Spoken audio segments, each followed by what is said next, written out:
Commerce, the Utah Shakespeare Festival, the Spectrum, and the Iron County Republicans for their support of this debate. We're delighted to host it here on our campus, and I just came from a dinner with our friends from the school district, and we realized that between the school district and the university, we employ close to 1,500 people here in our county. And so we think it's altogether appropriate to have this debate here at the university. I want to share, because you didn't come to hear me, you came to hear the candidates, so I want to share one quick quote with you. And this was stated by a man many of you quote, I know, in this age and generation of politics, but this was stated in 1800. And I'll tell you who said it after I read it. We wish to establish for the state and the university on a plan so broad and liberal and modern as to be worth patronizing with the public support, and to be a temptation to the youth of other states to come and drink of the cup of knowledge and fraternize with us. Now, ladies and gentlemen, that came from none other than Thomas Jefferson, the founder of the University of Virginia. And if you've been to his gravesite there in Monticello, it doesn't say anything on his tombstone about being the President of the United States or the Vice President or the Secretary of State. The three things in which he was most proud: one, the author of the Declaration of Independence; number two, the author of the Statute on Religious Freedom; and number three, the founder of the University of Virginia. So we're proud to be associated with an institution that we hope helps engender opportunities like this to discuss and debate. And we thank our candidates for being here tonight. So with that, I'll turn it over to Mr. John Leavitt.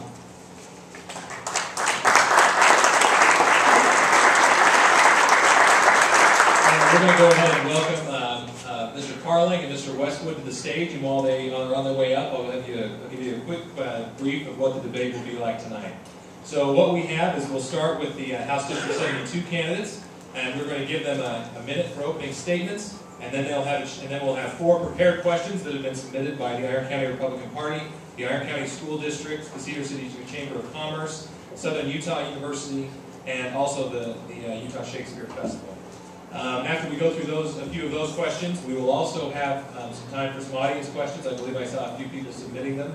We'll probably take 2 to 3 of those, depending on where we are in terms of time. We have asked the candidates to be brief, giving them a minute 30 to answer the question, and also they'll have a minute afterwards for a server rebuttal. I believe I was corrected, and we'll go ahead and get started with that. We did a really scientific way of finding out who would go first, whoever's birthday was closest to June 13th, and it just so happens that Mr. Carling's birthday is closest to June 13th, so he will begin with opening statements. Mr. Carling. Thank you. My name is Matthew Carling. I'm very pleased to be here. I'm running for the District 72nd House seat. You know, I am so happy to be here in Iron County. I love being here. My wife and I are raising our family. We have 6 children, 1 on the way. And we are just pleased to live in a rural community where our neighbors are just so friendly and share our vision for raising children in this type of community. I'm running for the House seat because I feel I can make a difference. I think there's a fork in the road in Utah can make a decision to secure economic freedom in this state. It seems like there's a storm going on in our country, and Utah has been in the forefront of a lot of legislation, and I'm happy to serve the community. I want to get the community involved, and I'm pleased to be here. Thank you. Thank you.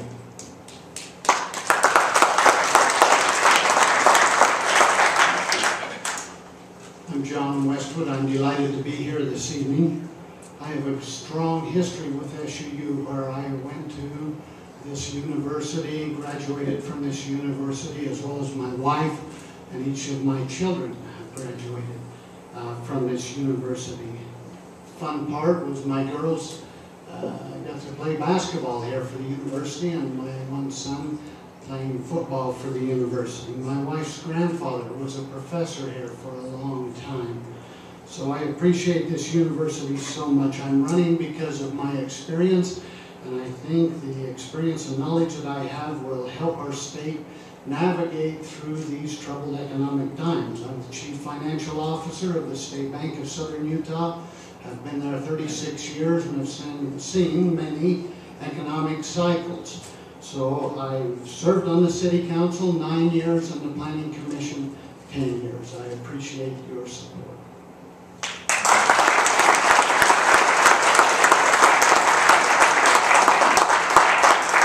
Thank you. All right, our first question now will be directed at Mr. Westwood. Mr. Westwood, what effort, if any, should be made in Utah to hold all K-12 schools, public and charter, to the same requirements and/or standards? I think they should be held to the very same standards. I appreciate the public schools, I appreciate our teachers, and yes, they should be held to the same standards. I think that the public schools here are doing a magnificent job. I support them in that. I support them in their decisions. I support the teachers, yes. Well, I believe that the question is directed to the discussion we're having about the core standards in the legislature. There's been a significant discussion of whether or not we should have core standards and hold teachers accountable for getting those students to a level where they can be productive citizens of our community. I believe standards are important because education is the first step in a prosperous society. And I firmly believe that there needs to be standards set, and we need to help these children become productive members of society. Thank you. Would anybody like to take your rebuttal? No. All right, perfect. All right, the next question will be directed to you, Mr. Carling. And the question is, what is the state government's role in renewable energy? Well, that's an interesting question. Renewable energy has been talked about, bantered about quite a bit. State's role, if there are companies that want to develop this renewable energy, I think the state's responsibility is to remove the roadblocks to make this a viable option, especially here in southern Utah. In our county, we have, that's one of our economic development clusters, is alternative energy. By removing roadblocks, I think last legislative session they passed legislation that allowed solar companies to get on the power grid down here and sell credits up north. That was something that was prohibiting renewable energy companies to come in to southern Utah. These companies are fully funded and they have a specific goal or portfolio of renewable energy that companies want and need. And so I think we need to remove those inhibitions to bring those types of companies to southern Utah, and that will develop jobs. Renewable energy is a very important factor to our state. I believe we need to remove the barriers as well against these mining, against those applications that are already in place so that they can move forward and mine the coal without interference and mine these energies, our solar energies that we're so involved in this county, our Beaver County, and just to renew those energy sources and move forward with them. Thank you. No, sir. Good. All right. All right, our next question, we will begin with you, Mr. Westwood, and the question is, the state has recently pulled back its funding for operations and maintenance over the last few years. Do you feel the state should provide operation and maintenance dollars for state facilities that are built with private donations? Yes, I do. I think the state should provide those funds. Otherwise, they're going to lose the donors for those funds. If I saw my donated funds go to operation and maintenance of a building or a facility, I would be a little hesitant about donating in the future. I think they need to look at that very carefully, and we need to encourage our donations. We do not need any more roadblocks placed in front of President Benson, in front of our university here to obtain and gather funds. Yes, those funds need to go for buildings, and we should provide, state should provide the operating and maintenance.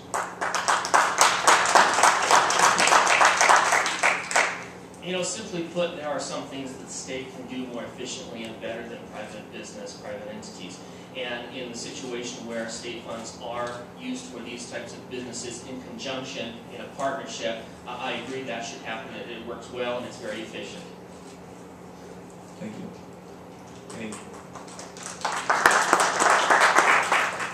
All right, our next question will begin with you, Mr. Carling. And the question is, what can you specifically do to remove the negative effects of tenure and support our best performing teachers in the public school system? I appreciate that question. Let me start by saying public education is extremely important. I'm a product of the public education system. I appreciate Mrs. Johnson spending so much time, her personal time, in teaching me. Tenure was initially set up to protect teachers from exercising their First Amendment rights in the classroom. And it seems like now it's been hijacked, and a lot of people use tenure as a shield to protect themselves and call it job security. Tenure essentially has been hijacked nowadays. I think if we want to have better schools, the solution is competition, and it's not legislating. It's not legislating reforms as far as reviews and tenure reviews for the teachers like that. I believe that if we want our education system to improve, we've got to be competitive. I'm a firm believer in tenure.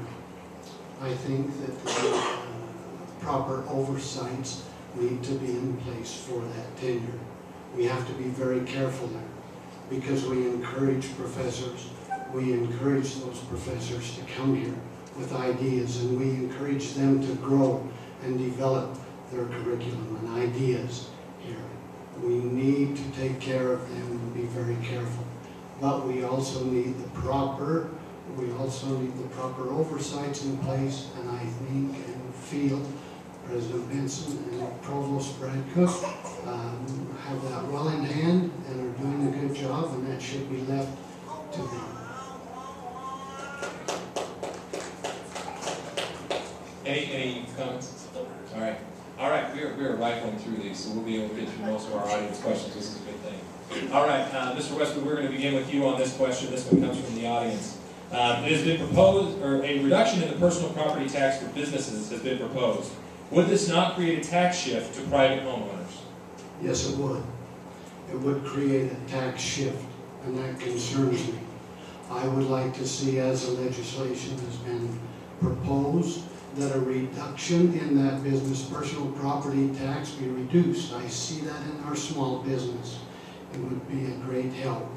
But I also see that as a reduction and a shift to our general populace and property owners. And so we have to be very careful there.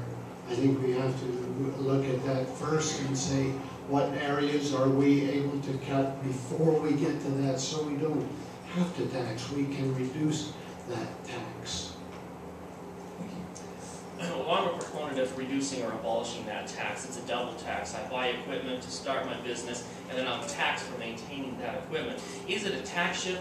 Well, perhaps it could be, but you know what's a bigger tax shift is the property tax shift that we're dealing with because of prairie dogs in this county.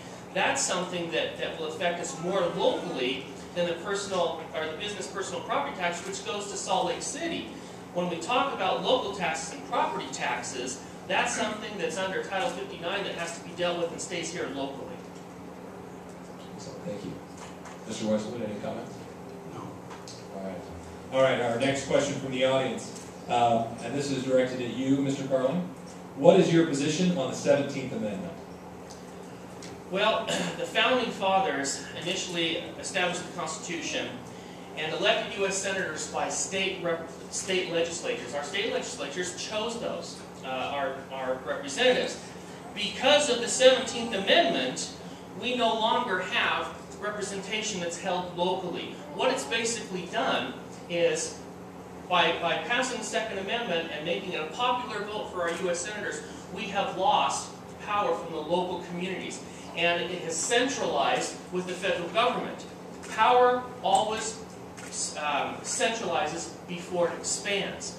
And what the 17th Amendment did was essentially it took away our state sovereignty, and it took away the power we have as individual voters in the neighborhood and the caucus. I laud what the Senate did. Now, a lot of people argue that what the Senate passed last legislative session is a secret ballot or a secret vote. That's not it. We still have popular elections, but I trust the Founding Fathers. I think they got it right. I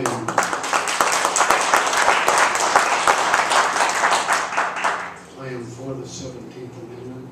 I think it should be left in place. I'm not interested at all in taking away any voting rights at this time. I'd be happy to sit down and discuss that. I would have to be convinced why taking away our voting rights could help. I really believe that's the case. I would like some sort of rebuttal on that. I don't believe the 17th Amendment or repealing it or anything like that is taking away any voting rights. Utah was the only state that voted against ratification of the 17th Amendment. I think we got it back in 1913. As I said, I would like to sit down and discuss that, but I'm for the 17th Amendment. Excellent. Thank you. All right, our next question is a question that we had submitted to us. Please outline your level of support for public education in the state. Specifically, discuss experiences as an adult in public schools. And this is directed at you, Mr. Westwood. My experience in public schools As an adult. as an adult. I've participated in public schools my whole life. Recently, I've participated in elementary schools with our service club. I've had the opportunity of going and reading with some of my grandchildren in those public schools I support, and appreciate the hard work that our teachers do. Yes, I'm for public education. My children and my wife and children, my family's gone through the public education system, and I think it's wonderful. I don't think there's anybody in the room that wants to pull the rug out from under public education. It is extremely important. How have I participated? My daughter goes to a charter school, and twice a semester, or twice a, I guess, term, we go in and we see the project she's done. We get to see the other students and interact with the teachers, and we go over her portfolio, and I really appreciate what the teachers do for my children in the public education system. Thank you. All right, we'll take another question from the audience, and it is, how do you feel about government support for the Utah Shakespeare Festival? That's me? And that's directed at you, sorry. Well, we have to admit that the Utah Shakespearean Festival is the largest dog that hunts in Iron County. It brings more tourism here to Iron County than practically anything. Probably second place would be the Utah Summer Games.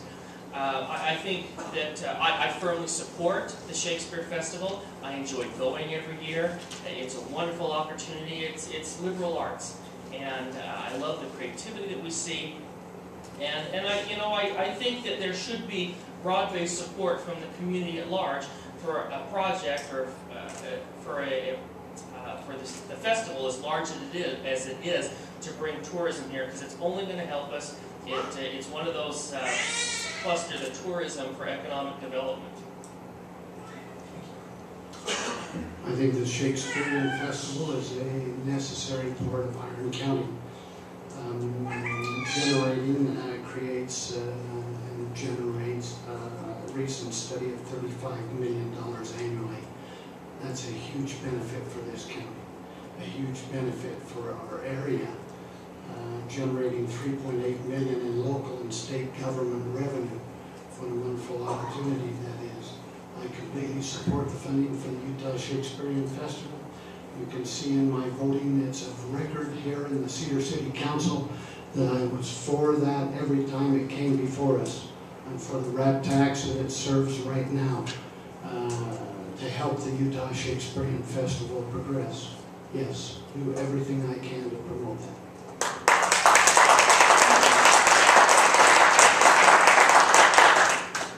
Excellent. All right, what will you do, and this is directed to you, Mr. Westwood, what will you do to support business, international trade, and tourism in Iron County? That's a big part of our county as well, too. Economic and business development is very important to us.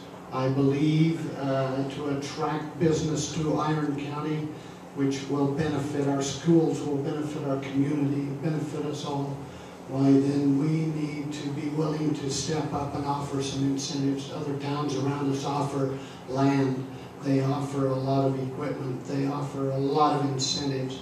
We have an educated workforce. We need a more educated workforce and continue to educate them to attract these businesses. We have ongoing businesses here in Iron County right now. Our mines started again. We're building jets in Cedar City. In Iron County, we're carrying on these international, if you will. Yes, it will have fingers internationally, and I think that's very important for us, and will retain our jobs and retain our children. We need to do everything we can to keep those jobs local, employ our people, and work hard. Thank you. Well, I think that's an economic development question. I'm certainly a proponent for developing our local economy here. And, you know, Iron County is poised to bring in a lot of manufacturing jobs, tourism, and renewable energy. We are competing on the same level with Wasatch Front, with Kingman, Arizona, Sparks, Reno, Las Vegas. And I think what I would do specifically is, first of all, help local business. We've got to get rid of that business personal property tax. Then we need to remove roadblocks of economic development. We need to get the site selectors here to Iron County, bring them down, show them what we've got. Another thing is that we do need an educated populace down here. Our facilities for our Applied Technological College are woefully lacking. When people come and see that, they're not very impressed. And so we need facilities for technical jobs. That's what people want when they're selecting a site for information technology or biomedical services. So it's really important that we have a long-term plan in bringing those types of businesses to Iron County, because one manufacturing job can support almost 2 other jobs. And it's extremely important that we bring those types down here. We've got the infrastructure, railhead, regional airport, a corridor here, an interstate corridor. It's really important. I can support everything I can do as a legislator to help them. Thank you. I think one of the biggest things we accomplished while on the Cedar City Council here, and was a wonderful opportunity to get us into the future, was develop that railroad spur. It was a good move, and I support it today. It will bring a lot of industry into us. Yes, that was an important Excellent. All right, this will be the last question, and we'll have closing statements for the 2 of you. So the last question, and then we'll start with you, I believe. Mr. Carling, is that correct? That's what Good for me. Good for you. We love it. All right, and it has to do with prairie dogs. Where will we, or where should we, direct our resources in order to help the citizens of Iron County and the prairie dog issue? Well, the prairie dogs, it seems like it's a perpetual issue. The Habitat Conservation Plan is a boondoggle. It's not going to help us, you know, and it wasn't written by some bureaucrat in some office over in Washington, D.C. It was written by local people. And one thing I've learned is that institutions will always seek to perpetuate the very problems which they alone can solve. In the 2011 session, the legislature appropriated $100,000 for the Department of Wildlife Resources to test the Gunnison prairie dog and the Utah prairie dog to see if they're similar. Well, after 6 months of stalling, the DWR basically gave the money back, said we're not going to do it, probably do more harm than good, which is very hypocritical. Because if the Gunnison dog is a perfect match and is the Utah prairie dog, then it's immediately going to be delisted. We've hit 3,000 on federal land. If it is an entirely different species, it's hypocritical for the government not to protect it, because right now you can kick, trap, hunt, kill, whatever, the Gunnison prairie dog. So the first thing we need to do is get them delisted. We need to pass legislation to get it funded, not only get it funded, but have the Attorney General's office force the DWR to do this. The second thing we do is get the federal government to create habitat in the 3 counties where the Utah prairie dogs are located. They thrive on farmland. Go out to any of these fields and you see it. They should do the same if they're so concerned about the prairie dogs.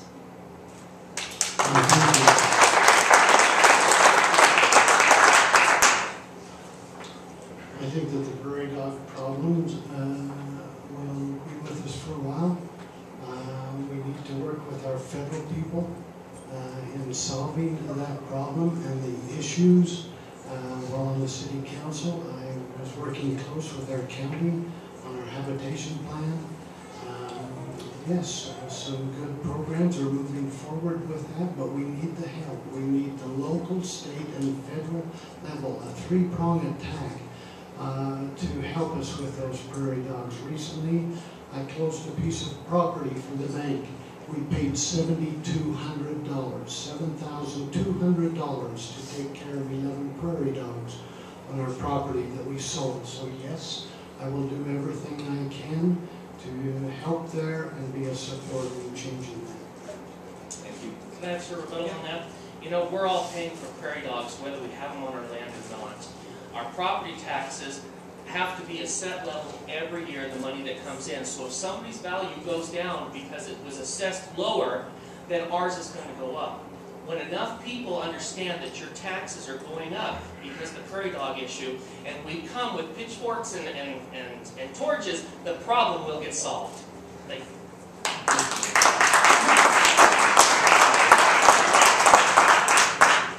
I'm going to have to go pick up my pitchfork after this.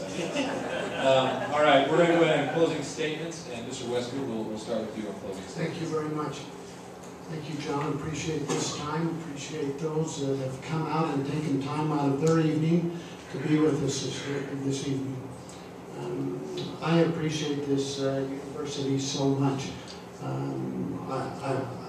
I think the university is an economic goldmine for us.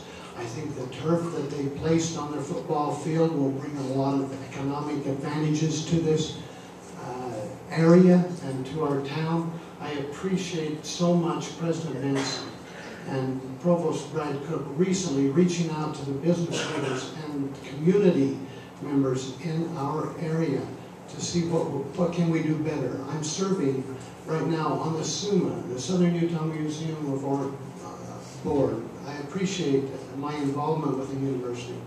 I've been on the advisory board for the university for the Small Business Advisory Council. I appreciate working with them. I appreciate them reaching out to the community and trying to involve us. I pledge my support. I pledge my support to you.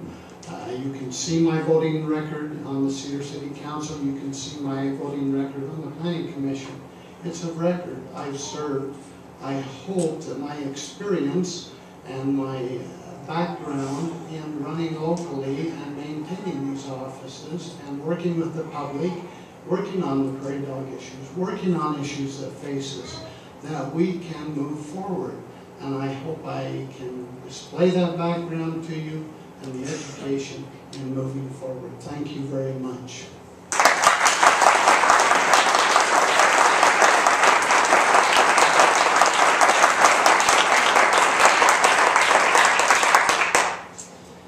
You know, Iron County is facing some challenges, and there is a choice to make. I've worked with legislatures in the past. I've worked with county commissions. I've worked with multi-million-dollar budgets. I understand what the problems are. I have expended a considerable amount of time to get up current on which challenges Iron County is really facing. You know, it seems like it's been prior leadership in the past that has contributed to crushing regulatory and financial burdens that we are forced to support as taxpayers. And you know, there needs to be a change. Like my grandmother once told me, if you always do what you've always done, you'll always get what you've always got. I'm young, I'm vibrant, I have fresh ideas for decades-old problems. I think it's important that we take a path that's going to develop Iron County economically. It's a travesty that we raise our children here, we educate them, and then they have to leave to find employment. I've come to the realization that I need to create a job. I need to create a business to keep my children here. And right now, the business environment is conducive to that. There are a lot of issues that not only Iron County, but Utah is facing. I want to be your representative. I want to get you involved in the legislative process. I'm open to ideas. I'd love to hear what you have to say. I hope I can count on your support on June 26th, the primary election. Thank you.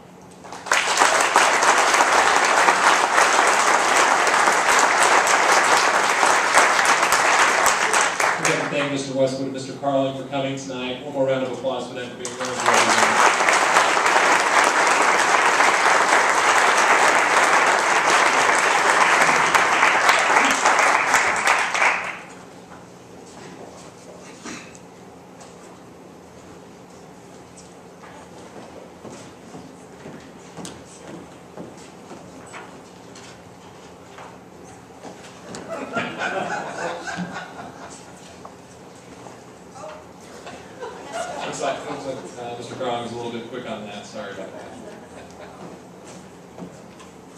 I got a identity crisis.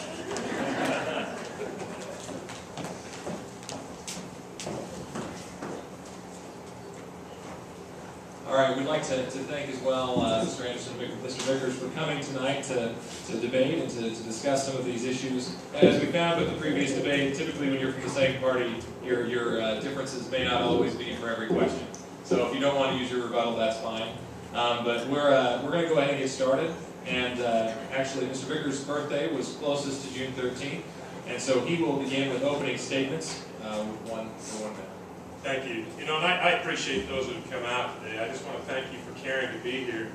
You know, it's been a privilege for me to serve in the House the last 4 years and serve in many other areas, other ways throughout in this community for a long, long time. I've actually lived in this district my whole life. I grew up in Beaver, and my family and I have lived in Cedar City since 1980. You know, we've engaged here in growing businesses. Our family has grown up here, and we've been very blessed by living in this area. I just love the beauty of this area. You know, my parents taught me at a very early age that, you know, you need to give back. And when you've been blessed like I have, and like my family has, you know, I feel like it's important that I give back. And so that's why I serve, and I've tried to serve. And so, you know, there's a lot of other things I could be doing, but I enjoy that. And I would like to continue to serve this, and I feel strongly that I have the ties to the 3 counties that are involved so that I can be able to be in the best position to serve in the Senate District. Thanks a lot.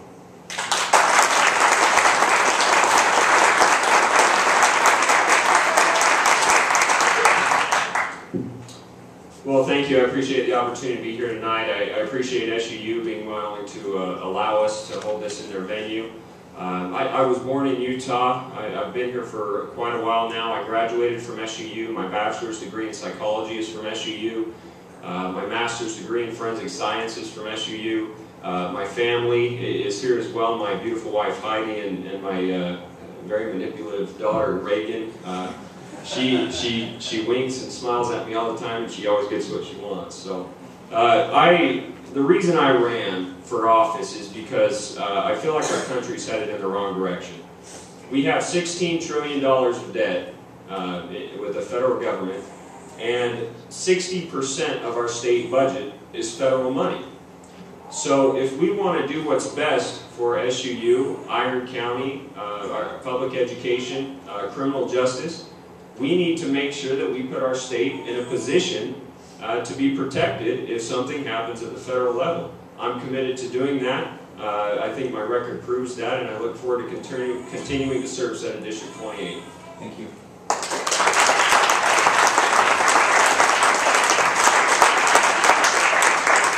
All right, Mr. Anderson, the next question will be directed at you. What is your understanding of the Prosperity 2020 initiative, and what is your stance on it? Well, Prosperity 2020 was an initiative, the Salt Lake Chamber of Commerce was heavily supportive of it. I supported Prosperity 2020. Basically focuses on education and making sure that we have an education system in place so that we have educated workers here. One of the biggest arguments that businesses give us as far as coming to the state of Utah is that we don't have enough workers that they're in need of. So that was, I felt like that was a good free market approach to helping, obviously education's an economic driver. I felt like it was a good approach, and I supported Prosperity 2020. Prosperity 2020 is an initiative the governor, as Senator Anderson mentioned, with the business community and striving to get a high percentage of our population, around 60% of our population, with some type of a certificate or degree, advanced degree. We recognize from statistics that if you do not have an advanced degree, you're not going to go anywhere in this life. You're not going to get ahead. So that's what's the driving force. Now, do I support it? Absolutely. Can we do it? Well, we're behind the scale right now. We've got some work to do. In order to get that done, there's a lot of work that has to be done on the public ed side. We have to better prepare our kids to go to enter college so they don't have to take remedial math or remedial English. They have to be better funded. We have to have in place for the UCAT, in the technical schools, and those things that we're working on in order to allow those kids to have those types of certificates. We just have to keep working and pushing forward. We have to fund higher education at a better level. Now we've had a struggle because we've lost some funding, so we've had to decrease some of those funding. So yeah, it's a challenge, but those are the things we have to move forward on. So we have to work on all facets. We have to support public ed and what they're trying to do. We have to support higher ed. We have to support UCAT. Is it achievable? Yeah, it is. And do I support it? Absolutely, because I know what it's meant to my family, for my kids and myself to have degrees. Thank you.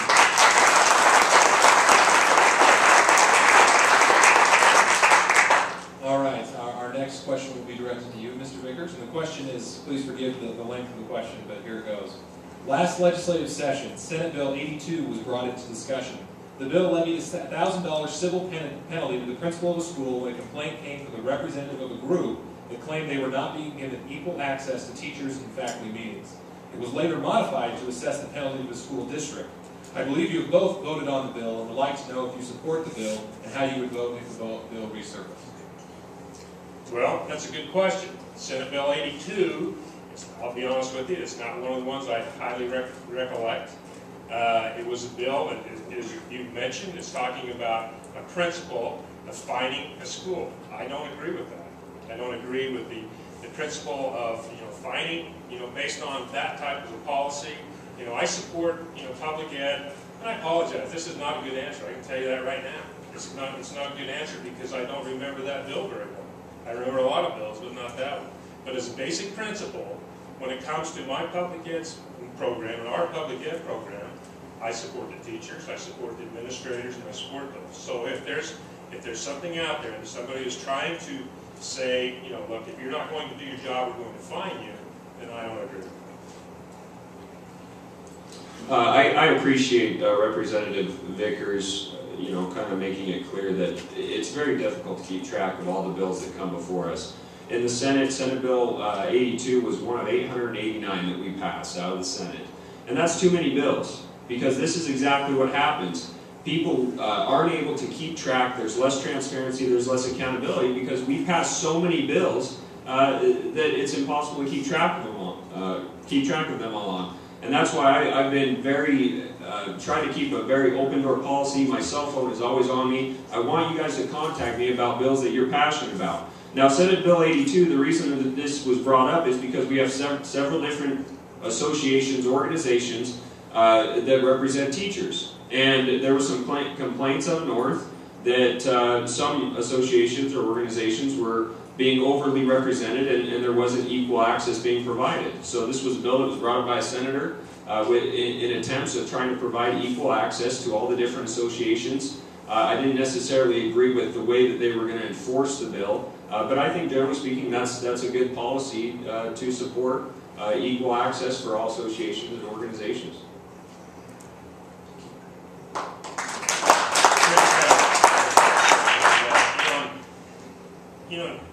My opponent mentions the fact that there are a lot of bills that go through the legislature, and there really are.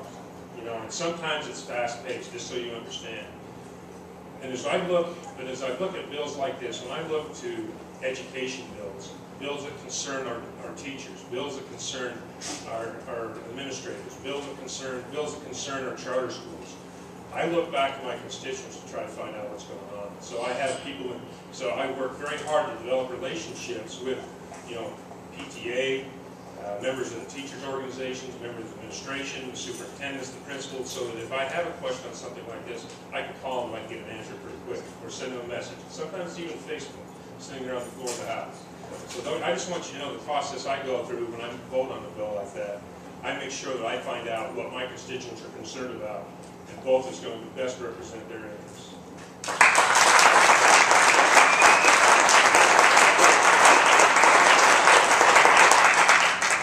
All right, Mr. Anderson, this next question will be directed at you, and it's this. What percentage of state funding should SU receive compared to what it receives now? How will your efforts as a senator likely affect these figures? Well, obviously the easy answer there is yes. But there's a problem with that because there's not an infinite amount of money that's floating around.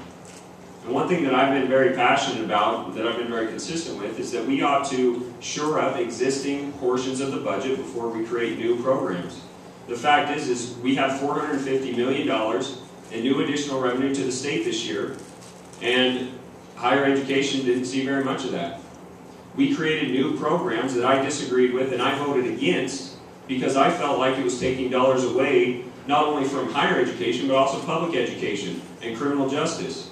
So it's more than just saying that we need more money to go to SUU. The other side of it is saying we need to stop creating new programs that take dollars away, not only this year, but will continuously grow year after year in the future.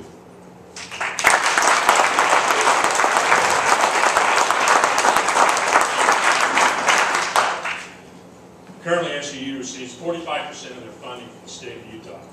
10 years ago, that was 55%.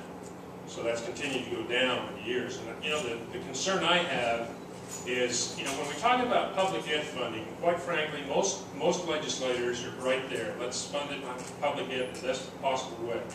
When we talk about higher ed, sometimes they lose sight of the fact of what higher ed can do for the state. I've heard legislators, and the key legislators, I've questioned them in committee meetings and questioned them in caucus meetings, and said, what's your attitude about higher education? And their attitude is, whatever we don't give you in funding, you'll just make up in tuition. Now we know that there's a diminishing return on that, and so there has to be a balance. So, if you're going to set a target number, I don't know that you can do that. But one thing we have to realize is that we have to do a better job of funding higher ed. I don't think a lot of my colleagues understand the importance of the economic tool that higher ed is. If you look at what the jobs and the opportunities to bring into the community, what higher ed does for us. It was mentioned that just right here with SUU and Iron County School District, the number of employees that are here because of those two institutions. And then you look at higher ed and what they can do for the city. We have to work hard to do that. I've got some more, and I'll use it in my report.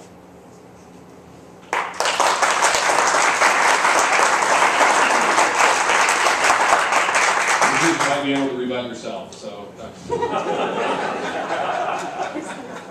Matt, what did you call it? A stir rebuttal? You said you didn't have any comments, sir? Can I save my time for after Representative Vickers uses his rebuttal? Yes.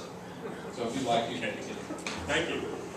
Just to kind of give you an idea of the economic driver that SUU is and higher ed is. A couple of years ago, I sat on the Higher Ed Appropriation Committee, and I asked Representative Doug Larson, who was working with the Leavitt Center at the time, and I said, I got a project for you. And I said, let's find out what kind of impact SUU has on the state of Utah as far as the income tax. So we surveyed one graduating class from SUU. We got a high percentage of those that responded. We took that number, we compared it to what they were doing now, where they were working, what their salaries were, compared that to what their salaries would have been if they just had a high school degree. We came up with the fact that one graduating class from SUU in 1 year contributed $650,000 to the Indian income tax to the state of Utah. Now you multiply that across the board, across all of our higher ed institutions, including UCATs, and you can see the economic impact of higher ed. So there's what it is. Now, and we're going to find a magic pot of money to have a lot to put in? No, we're not. But I'm going to continue to fight to try to make sure that SU gets their share and all the other institutions get their share.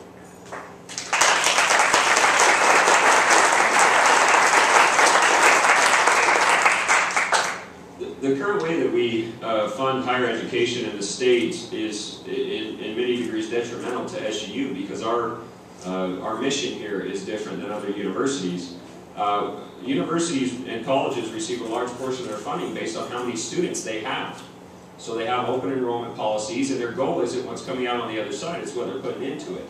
And one thing that I've appreciated probably more than anything else about SUU and President Benson is the transfer of focus towards quality rather than quantity.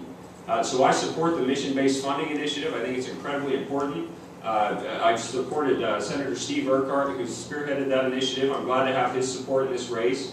I think that's something that we can get past this year, and I think it would be incredibly beneficial to SUU. And that way, when we increase dollars to higher education as a whole, we'll make sure that a higher percentage of those dollars will come back here to Iron County.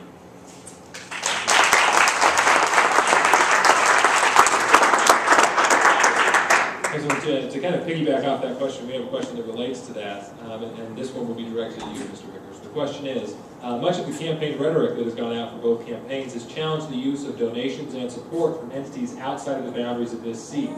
What is your stance on the issue? Well, it's expensive to run a campaign. Let's just